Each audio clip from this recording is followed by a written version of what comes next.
Hi, everyone. So I just wanted to go over some video conferencing etiquette because as we continue through this beautiful distance learning model, we are definitely going to be video conferencing a lot.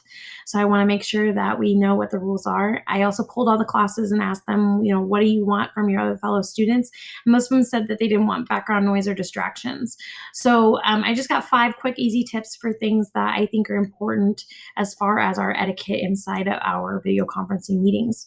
So number 1 is that clothing's not optional. I haven't had anyone do this yet, but like you to remember that even if you're at home and you're alone, we can all see you when you're on video. So clothing would be great. And while attending class in your pajama bottoms can be tempting, you'll want to make sure that you're presenting yourself at least from the waist up in the best way possible. So put on a clean shirt, run a brush through your hair, brush your teeth, put on deodorant. No, we can't smell you through the screen, but it's just good common hygiene to do those things. So take care of yourself. You're at home, but you can still take care of yourself a little bit there. Be aware of your surroundings and what's behind you. We can all see what's behind you. As you can see what's behind me. I actually have a lot of people confused on whether or not I'm in my classroom or if I'm in my home, but I'm actually in my classroom. So make sure that there's nothing in the background like traffic, other people, piles of laundry, trash, all that kind of stuff that can distract from the class. It's not necessarily the best choice to attend class from your messy bedroom, but if that's your only option because that's your only space that you can have to yourself, totally understandable. Just make sure you know what's behind you.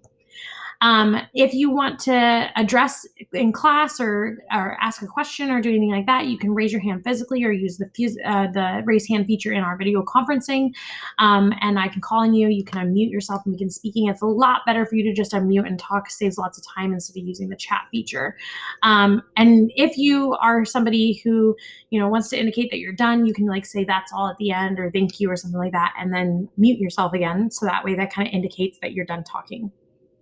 And one of the phrases that you've probably heard a lot in your life is if you don't have anything nice to say, don't say anything at all. And although we have a chat feature inside of our video conferencing, we want to make sure that comments and questions and all those kinds of things are public. They're recorded inside of our sessions.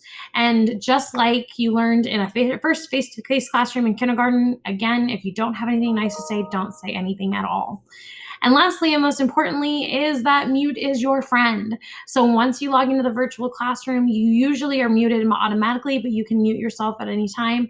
And this just helps eliminate background noise and things that could distract other people. So that way we are all together and can hear each other. Because as you can tell in a lot of our conferences, if 2 people are talking, it's really hard to understand each other. So any background noise does affect that. So I'm excited to keep going. I just wanted to make sure we were all on the same page about what are the expectations inside of our video conferencing for our classes.